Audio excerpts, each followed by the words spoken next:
Mga kababayan nating mga senior, kung kayo ay 60 o 65 pataas at kayo ay SSS pensioner ngayon, pakiusap. Huwag kayong mag-skip ng video na ito dahil ngayong Marso 2026, may isang bagay na kailangan ninyong malaman na maaaring direktang makaapekto sa inyong buwanang kita. Hindi ito chismis, hindi ito hula. Ito ay nakabase sa tunay na anunsyo ng Social Security System mismo. Noong nakaraang taon, noong Setyembre 2025, sinimulan ng SSS ang isa sa pinakamahalagang reforma sa kasaysayan nito, ang 3 taong Pension Reform Program. At ngayong 2026, patuloy ang programa na iyon.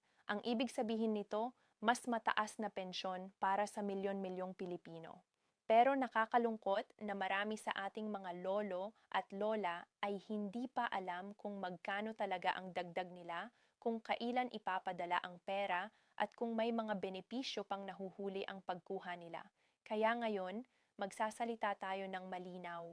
Walang jargon, walang komplikadong salita. Magsasalita tayo na parang magkasamang nakaupo tayo sa kusina, kumakain ng tinapay at nagkukwentuhan tungkol sa pinakamahalagang bagay para sa inyong kinabukasan, ang inyong pera, ang inyong karapatan, at ang inyong kapakanan. Dahil kayo ay hindi lang basta pensioner, kayo ay mga manggagawa ng Pilipinas na nagtrabaho ng mahabang panahon para sa pamilya at bansa ninyo, at kayo ay nararapat sa bawat pisong paparating sa inyo. Manatili kayo hanggang sa katapusan ng video na ito dahil ibabahagi ko rin ang ilang tip na makakatulong sa inyo na huwag mawalan ng pera, at sasabihin ko rin kung ano ang mga bagay na maaaring magbawas ng inyong benepisyo kung hindi kayo maingat. Una, alamin natin kung ano talaga ang nangyayari. Noong Hulyo 2025, aprobado ng Social Security Commission ang isang makasaysayang 3 taong pension increase program, ang kauna-unahang multi-year adjustment sa 68 taong kasaysayan ng SSS. Ito ang tinatawag nilang Pension Reform Program, at ito ay may 3 yugto o tranche. Ang Tranche 1 ay nagsimula noong Setyembre 202, kung saan ang mga retirement at disability pensioner ay nakatanggap ng esporentong pagtaas sa kanilang buwanang pensyon, samantalang ang mga survivor o death pensioner naman ay nakatanggap ng fimpoporong pagtaas. At ang magandang balita, ang tranche ay darating sa Setyembre 2026. Kaya mas mataas pa ang magiging pensyon ninyo sa huling bahagi ng taong ito. Para maunawaan ninyo kung gaano kahalaga ito, isipin natin si Lolo Jose. Bago ang reforma, ang kanyang buwanang pensyon ay mga 5,000. Pagkatapos ng tanumporentong pagtaas noong Setyembre 2025, naging 5,500 na ito. Pagdating ng Setyembre 2026, maidadagdag pa ang isa pang 10 magiging 605 na. At pagdating ng Setyembre 2027, ang ikatlong tranche aabot na ito sa halos 6,655 bawat buwan. Sa kabuuan, pagkatapos ng 3 taon, ang average na retirement pension na PAR Common 23 ay lalago hanggang 6,48, dagdag na 1,695 bawat buwan o halos 33% ang pagtaas. Ngayon, marahil nagtataka kayo, sabi ng title ng video na ito, umaabot sa P11,640 ang ilang benepisyo. Paano nangyayari iyon kung ang average na pensyon ay mas mababa sa ganoon? Narito ang sagot at pakinggan ninyo ito ng mabuti.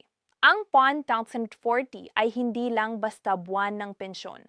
Ito ay ang kabuuang halaga ng ilang benepisyo na maaaring matanggap ng isang karapat-dapat na SSS pensioner kapag pinagsama-sama ang lahat. Una, may buwanang pensyon na tumaas na dahil sa reforma. Pangalawa, mayroon ding dependence pension. Kung may mga anak kayong wala pang taong gulang o may kapansanan, kayo ay maaaring makatanggap ng karagdagang 10 ng inyong pensyon para sa bawat qualified na dependent hanggang 5 dependent. Halimbawa, kung ang inyong base pension ay 7,000 at mayroon kayong 2 qualified dependent na anak, ang inyong total na matatanggap bawat buwan ay 7,000 kasama ang 700 bawat anak, kaya 8,400 na agad. Pangatlo, kung kayo ay may umabot na sa 30 taon ng kontribusyon sa SSS, mayroon din kayong tinatawag na additional benefit para sa matagal na miyembro. At pang-apat, at ito ang madalas na nakakalimutan ng mga tao, ang inyong 13th month pension ay ibinibilang din. Noong Disyembre 2025, nag-release ang SSS ng kabuang 18.88 bilyon na 13th month pension para sa halos 3.6 milyong pensioner at ito ay otomatikong kinakredit sa inyo. Kapag pinagsama ang lahat ng ito, ang regular na pension na tumaas, ang dependence pension at ang iba pang benepisyo, ilang pensioner ay talagang aabot sa P11,604 na o higit pa sa ilang buwan. Isa sa mga pinakakaraniwang tanong na natatanggap ko ay ito: kailan ba talaga darating ang aking pensyon? At ito ay napakahalagang malaman, lalo na kung kayo ay nagbabayad ng upa, gamot o pangaraw-araw na gastos. Ang SSS ay nagpapadala ng pensyon sa inyong rehistradong bank account o UMID card na aka-enroll bilang ATM account. Ang schedule ng pagpapadala ay nakabatay sa inyong birth month at ang huling digits ng inyong SSS number. Sa karaniwang pattern, ang mga pensioner na ang birthday ay sa Enero hanggang Marso ay unang natatanggap sa buwan. Ang mga nasa Abril hanggang Hunyo ay sumusunod at iba pa.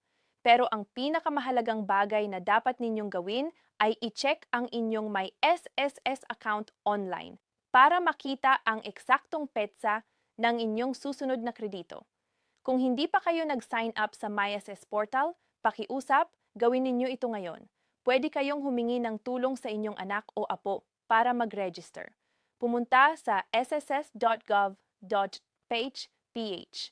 I-click ang register at sundin ang mga hakbang sa online account ninyo.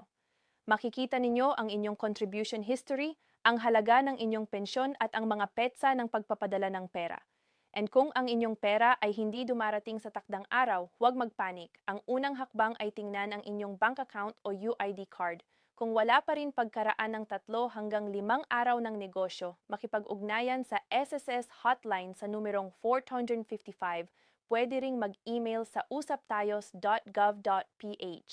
At bilang huling solusyon, bisitahin ang pinakamalapit na SSS branch sa inyo.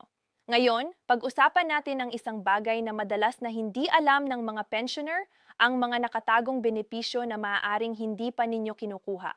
Una, ang Pension Loan Program. Noong 2025, naglunsad ang SSS ng isang pension loan program para sa mga retiree at surviving spouse pensioner kung saan maaari kang umutang ng hanggang 300,000 kung ikaw ay retirer at 150,000 kung ikaw ay survivor pensioner. Ito ay isang pautang hindi libreng pera, pero ito ay may mas mababang interest rate kumpara sa mga bangko at direktang ibabawas sa inyong buwan ng pensyon. Para sa mga kailangan ng malaking gastos para sa gamot o operasyon, ito ay isang opsyon na dapat ninyong pag-isipan. Pangalawa, ang My SSS Pension Booster. Kung kayo ay nagbayad ng kontribusyon na may monthly salary credit na higit sa 20,000 bago kayo mag-retire, mayroon kayong provident fund na inipon. Tingnan ninyo ang inyong account para malaman kung may-on kayong naipon doon. Pangatlo, para sa mga hindi SSS pensioner na mahirap at walang ibang kita, ang DSWD ay nagbibigay ng 1,000 bawat buwan sa ilalim ng Social Pension for Indigent Senior Citizens Program para sa mga kwalipikadong lolo at lola na walang SSS o GSIS pension. Kung mayroon kayong kamag-anak na senior citizen na mahirap at hindi nakakatanggap ng anumang pensyon, pwedeng i-apply sila sa lokal na social welfare office. At ngayon, ang bahagi ng video na ito na pinakamahalaga para sa inyong bulsa, ang mga bagay na maaaring magbawas ng inyong benepisyo kung hindi kayo maingat. Numero 1, ang hindi na-update na bank account. Kung nagbago ang inyong account number o kung nagsara ang inyong account sa bangko at hindi ninyo ito na-update sa SSS, ang inyong pension ay hindi darating. Hindi ito mawawala. Naka-hold ito pero kailangan ninyong personal na pumunta sa SSS o mag-update online para mapalabas ito. Gawin ninyo ito ngayon bago pa maging problema. Numero 2, ang Annual Confirmation of Pensioners o ACOP. Bawat taon ng SSS ay nangangailangan na ma-confirm ninyo na buhay pa kayo at patuloy kayong tumatanggap ng pensyon. Kung hindi ninyo ito magagawa sa itinakdang panahon, ang inyong pensyon ay maaaring masuspend. Ang SSS ay nag-e-explora ng pakikipagtulungan sa National Commission of Senior Citizens para gawing mas madali ang prosesong ito para sa mga pensioner. Pero sa ngayon, kailangan pa rin itong gawin. Magtanong sa pinakamalapit na SSS branch kung kailan ang inyong deadline para sa ACOP. Numero 3, ang unpaid na loans. Ang lahat ng hindi pa nababayarang short-term loans ng miyembro tulad ng salary loan o calamity loan ay ibabawas ng buo mula sa inyong retirement benefit pagdating ng oras na mag-apply kayo para sa pensyon. Kaya kung meron kayong utang sa SS, subukan ninyong bayaran ito bago kayo mag-retire para hindi mabawasan ang inyong unang benepisyo. Numero 4. Ang pag-hire bilang government employee matapos mag-retire.